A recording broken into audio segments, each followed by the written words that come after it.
Olá, galera, tudo bem com vocês? Eu espero que vocês estejam bem. Eu estou bem. Estou aqui pronto para mais uma videoaula e convido vocês a virem comigo para a gente aprender mais coisas, conhecimentos e muita informação a respeito da disciplina que a gente vai ver hoje, que é ciências. Então, eu convido vocês a pegarem o livro de vocês, livro módulo 3, no conteúdo de ciências, lá na página 218 que a gente começa conteúdo novo hoje, tá? Vamos falar sobre misturas e componentes, solventes e tudo mais. Bom, gente, vocês devem saber o que significa mistura, né? Quando eu falo que misturo, é misturar. Eu pego mais de um componente, mais de uma substância, que ela é química ou não, e vou transformar ela em apenas um, né? Isso acontece em vários momentos do nosso dia ou mesmo na nossa casa. É possível a gente ver essa transformação e essa mistura. No livro, por exemplo, na página 218, a gente tem aí uma situação em que o livro sugere que a personagem está fazendo a vitamina de abacate. A filha dela fica surpresa pelo que ela está fazendo e ela vai explicar o que ela misturou naquela vitamina que ficou tão gostosa. E ela vai dizer que colocou 3 ingredientes. Ela usou açúcar, usou leite e usou abacate. 3 substâncias, né, que se transformaram em uma só no final. E aí nós temos uma mistura. E observem, vocês já devem ter visto em casa na mãe de vocês também, quando ela faz vitamina, seja de abacate ou de outra fruta, é essa mistura e como é que ela fica, né? Ela muda a consistência dela. O que nós tínhamos antes de açúcar, que era sólido, nós tínhamos o leite, que era líquido, o abacate também, que era sólido, eles se transformam num líquido mais denso, né? Em algo mais grosso, bem mais espesso do que apenas líquido. Então a gente tem uma junção de componentes químicos que eles mudaram também a sua característica física e a sua composição também foi alterada. No livro de vocês pedem para que vocês assinalem aí nesses quadrinhos quais os 3 ingredientes que a personagem utilizou para fazer a vitamina. Marquem aí no livro de vocês com um X. Bom, gente, depois de marcado, vocês vão observar que a gente vai falar sobre mistura de componentes químicos. Então, vamos seguir para frente. Na página 219, a gente tem aí falando sobre essas misturas e vamos ver que essas misturas elas podem acontecer nos diferentes estados desses objetos. Pode ser no seu estado líquido, no seu estado gasoso ou no seu estado sólido. Então, a gente pode misturar coisas que são palpáveis, coisas líquidas e coisas gasosas. É possível misturar. E um exemplo que a gente tem, por exemplo, de cada um que eu vou citar agora, né? Vamos, por exemplo, pegar essa questão do exemplo gasoso, de uma mistura gasosa. Alguém já viu em algum lugar, ou pelo menos em comerciais de televisão, aquelas fumacinhas de aroma que é possível colocar em escritórios ou consultórios para que o ambiente fique mais perfumado? É costumeiro também estar usando isso em banheiros ou mesmo em salas de estar. É possível fazer isso com incenso também, né? Que fica aquela fumacinha. Existe uma mistura de componentes químicos ali que você consegue misturar e alterar o cheiro desses componentes gasosos. Temos aí um exemplo. Vamos também ter outro exemplo agora, por exemplo, o álcool, que o livro traz aí como exemplo, né? O álcool é uma mistura, né, de álcool etílico com água, não é apenas álcool, existe água dentro do álcool também, né? Então nós temos aí uma mistura líquida. O livro traz também o exemplo da granola. A granola que é uma mistura física, uma mistura sólida. O que é que tem na granola, né? Na granola a gente tem frutas secas misturadas com aveia e castanha. É uma mistura. Por exemplo, na casa de vocês também, vocês fazem algumas misturas sólidas, numa salada, quando a mãe de vocês mistura uma salada. Ou quando vocês pegam um biscoito e acaba triturando aquele biscoito para comer com um chocolate, alguma coisa nesse sentido. Tudo isso é mistura, tá? Altera o sabor. E mais embaixo, o livro traz também aí o exemplo das geleias, que são misturas também sólidas que se transformam numa consistência mais densa, né? Mais grossa. Nós temos aí uma geleia de pêssego, né? Que ela foi misturada com o quê? Com componentes químicos como como água, açúcar e as frutas, né? E aí nós temos aí essa combinação que traz um gosto muito bom. Não sei se vocês gostam de geleia, eu gosto muito, né? Independente do sabor da geleia, eu acho muito gostosa. Então aí nós vamos ter, gente, essas explicações e entender como essas mudanças acontecem. E eu vou mostrar para vocês agora aqui, por exemplo, o álcool em gel. Ó, esse aqui é meu álcool em gel. E atrás dele, inclusive, fala sobre as consistências, do porquê que ele se transforma em um álcool gel. Ó, vou mostrar para vocês. Tem bem aqui, não sei se dá para focar, deixa eu ver se dá para focar. Não vai dar para focar para ver o nome. Mas enfim, ó, diz que aqui possui álcool, glicerina, por isso que ele fica com consistência mais densa, né, mais aquosa, aloe vera e outros componentes químicos dentro desse álcool. Então aqui nós temos uma mistura e quando você coloca na sua mão, por exemplo, não dá para ver, ó, tudo isso que tem dizendo. Dá para você ver aqui o aloe vera que tem dizendo? Ó, não dá para ver aloe vera nada, só dá para ver álcool em gel. Muito cheiroso, por sinal. Então assim, nós vamos ter aí, aqui no álcool em gel, uma mistura também de componentes.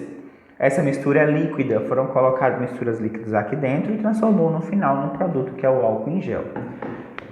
Vejam que essas consistências é importante para que você saiba essas misturas desses componentes químicos e saber o que é que leva em cada um. E isso é importante, tá? Vamos seguir? Vamos falar agora sobre essas misturas e como é que elas podem ser classificadas. Página 220, tá? Como eu falei, vou repetir, vou continuar falando sobre o álcool em gel. A gente tem aqui no álcool em gel várias substâncias misturadas, como eu falei para vocês.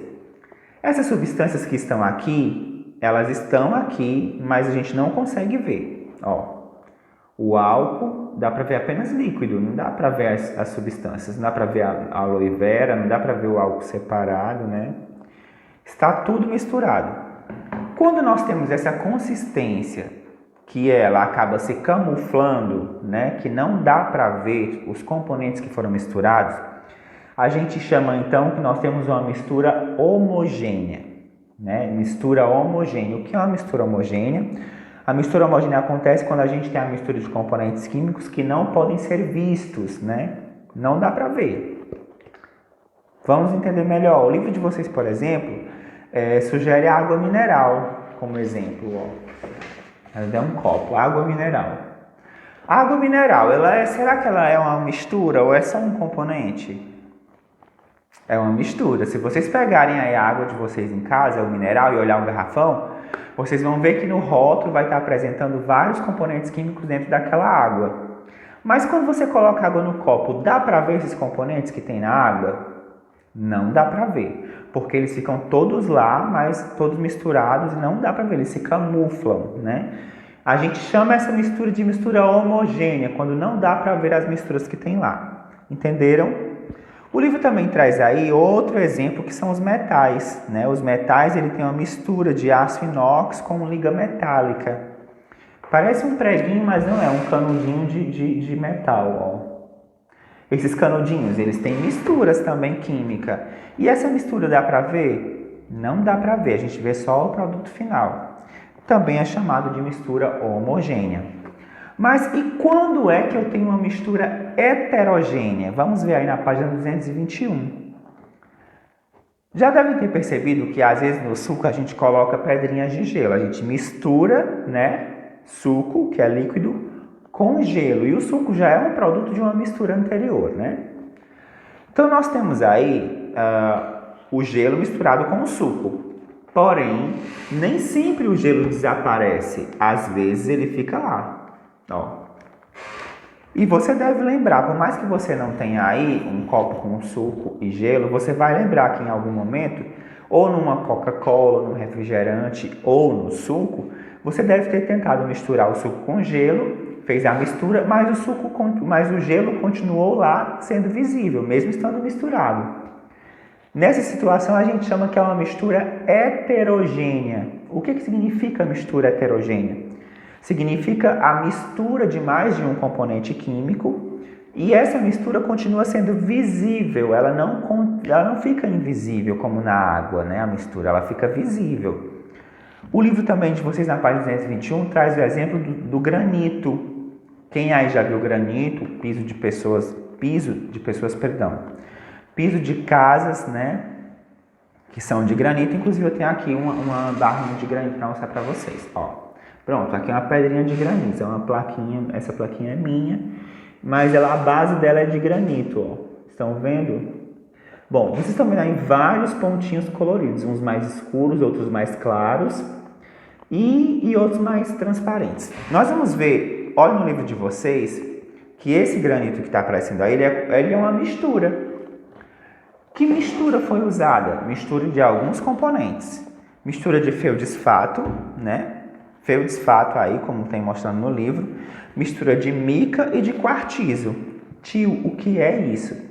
São 3 matérias-primas que são encontradas no solo brasileiro. Lembra dos cultivos?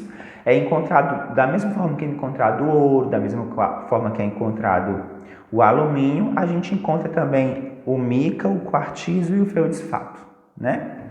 Então o granizo, ele é usado como material de decoração, é usado em pias, para fazer pias de cozinha, é usado para colocar no chão de banheiro, ou mesmo de casas, ou de espaços amplos, públicos, enfim, ele tem várias utilidades. Mas o que eu quero que vocês prestem atenção é que há uma mistura heterogênea. Por que ela é heterogênea? Porque a gente consegue ver todos os componentes que foram misturados, eles não ficam escondidos, né? Então vamos lá. O que é uma mistura homogênea? Homogênea é quando eu faço uma mistura de componentes que eles se camuflam, não dá para ver esses componentes quando são misturados. Heterogênea é ao contrário, eu consigo ver esses componentes mesmo que misturados, que é o exemplo do granizo.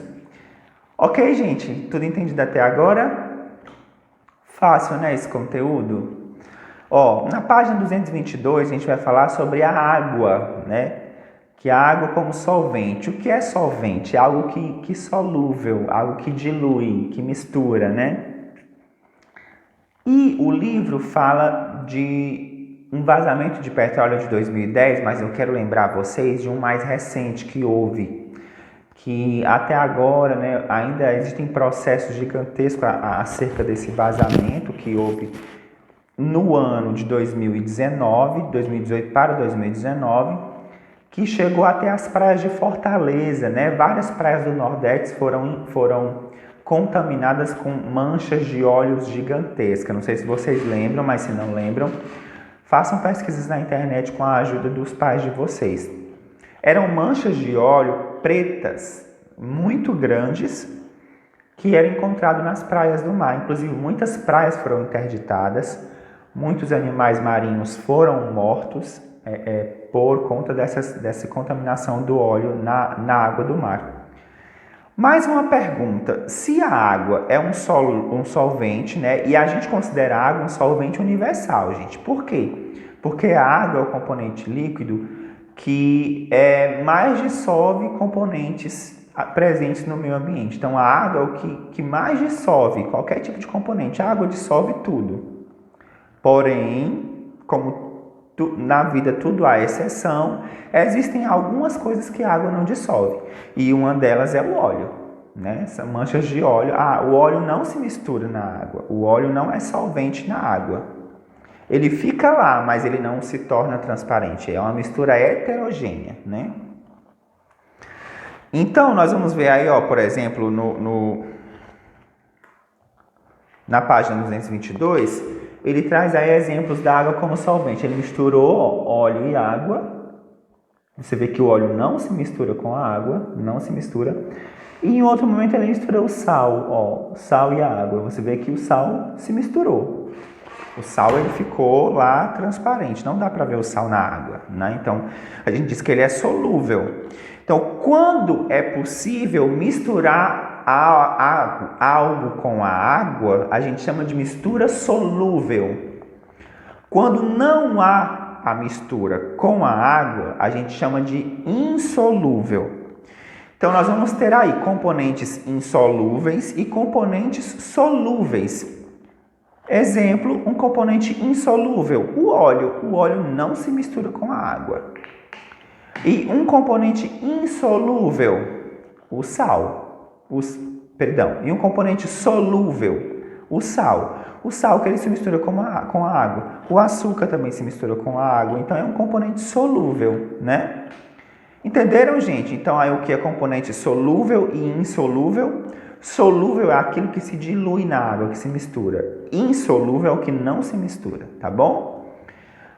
Vou deixar aí vocês fazerem a atividade da página 223 e 224 e na próxima aula a gente vai falar sobre a separação dessas misturas. A gente falou em misturar hoje, na próxima a gente fala em desmisturar, em separar as misturas.